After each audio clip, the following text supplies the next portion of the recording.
Professor Norman Finkelstein, a Jewish academic from DePaul University in Chicago, has written a book called The Holocaust Industry, in which he accuses parts of the Jewish establishment of making cynical political use of the Holocaust. Dr. Finkelstein, you have some visitors?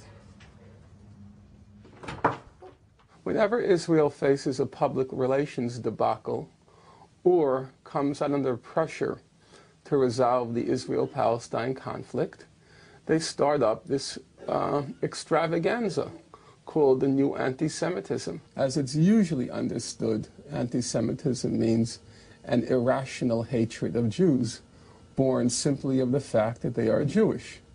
But that's not what's going on. Here it's a hostility born of the fact that the state which claims to represent them is engaged in quite brutal violence. I'm sure lots of people I meet have this, what you say, deep down inside, they have this kind of queasy feeling about Jews. I'm sure that's true. But did it have any real substantial repercussions on me in life? The answer is just no. There's a kind of pathological narcissism, navel contemplation. When you are the richest, wealthiest, most successful ethnic group in the United States, you've got the world on a platter, and you sit around and you're talking about anti-Semitism. It's just kind of shameful, I think. At the time I first interviewed Finkelstein, I didn't realize what a controversial figure he was in the eyes of the Jewish establishment. Finkelstein, the son of Holocaust survivors, has been labeled a self-hating Jew, a Holocaust denier, and a madman. I had interviews stopped at the very mention of his name. I know if you Google Norman Finkelstein and Holocaust denier, nowadays you'll get about 10,000 websites. Well, if I'm a Holocaust denier, I would have to be certifiably insane. I would have to be clinically insane. Because, given who my parents were, for me to be denying the Nazi Holocaust, I'd have to be clinically insane. So you have to judge for yourself. You may disagree with me, but is it your impression that I'm clinically insane? Now, if you think I'm not, then you have to wonder, why are those 10,000 websites saying that? I want to ask you a question. Look over here. Do you see a Holocaust coming? It's crazy. There's so much hunger, so much starvation in the world. So many people are suffering. And you want me to get excited about some idiot painting a swastika somewhere? Finkelstein lost his job at the university because of what he claims was pressure from the Israeli lobby. Then he was denied entry to Israel because he was, as the authorities described, a security hazard, which being Jewish himself is probably unprecedented. Finkelstein reminds me of the biblical prophets of doom, who were always being pelted with stones for saying things nobody wanted to hear. One of the major kind of claims I hear from people like the ADL or other Jewish people is that, like, how come always people picking up on Israel? How come there are so much injustice in other parts of the world and nobody speaks about what is the reason for that? I think people listen. I open the radio, I hear nonstop about Sudan. I hear nonstop about Tibet. I hear nonstop about Darfur. I hear a lot. The only place I hear excuses made for is Israel. That's the place where I hear excuses. And we do have to remember, it is the oldest occupation in the world. I mean, 40 years really is enough. It's older than you. It's older than you, the occupation. Doesn't that kind of stun you? The irony is that the Nazi Holocaust has now become the main ideological weapon for launching wars of aggression.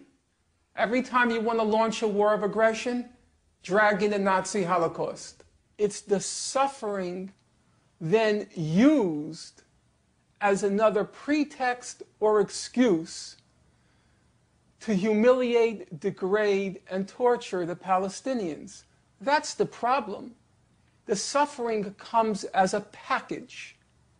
It then comes, here is the suffering, now we blow up your house. Here is the suffering, now we take your land. Here is the suffering, now we drop artillery shell or shoot artillery shells at your villages. It's a package deal with Israel and its American supporters. It's not just suffering, it's suffering which is then wrapped in a club. And the club is then used to break the skulls of the Palestinians. That's the problem.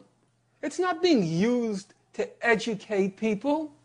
It's not being used to enlighten people. It's not being used to make people more moral. It can be. But it's not. I mean, it's not. That's the whole point. Of course it can be, but it isn't. It's the best thing that will ever happen to Israel if they get rid of these American Jews who are warmongers from Martha's Vineyard. And they're warmongers from the Hamptons. And they're warmongers from Beverly Hills. And they're warmongers from Miami. It's been a disaster for Israel.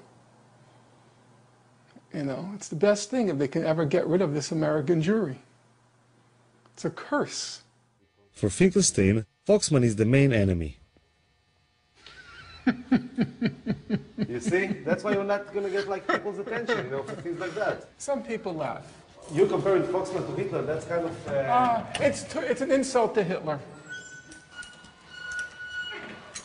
Hitler at least didn't do it for money.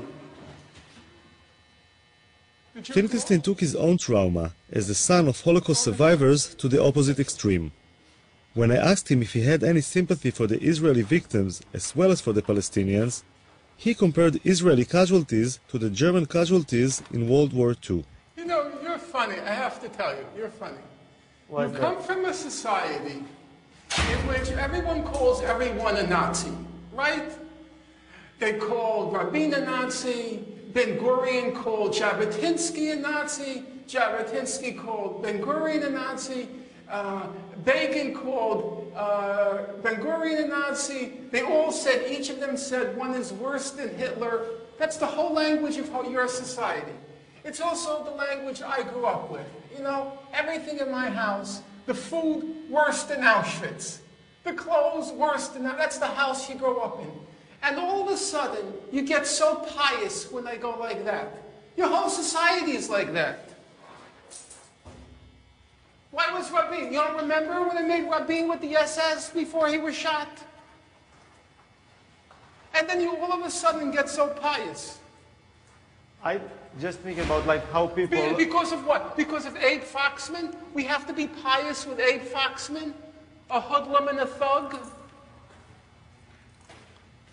I'm just trying to think how other people will perceive it, you know. For myself, you know, you can go and do it all day long, you know. I did it with you. You're an Israeli. Yeah, but it's on film, you know. It's on film, you know. Other people will see it afterwards. Then take it out. That's why you're an editor. No, that's obviously, you know, should stay in the film, you know. I'm That's fine. You think I care? You think I care?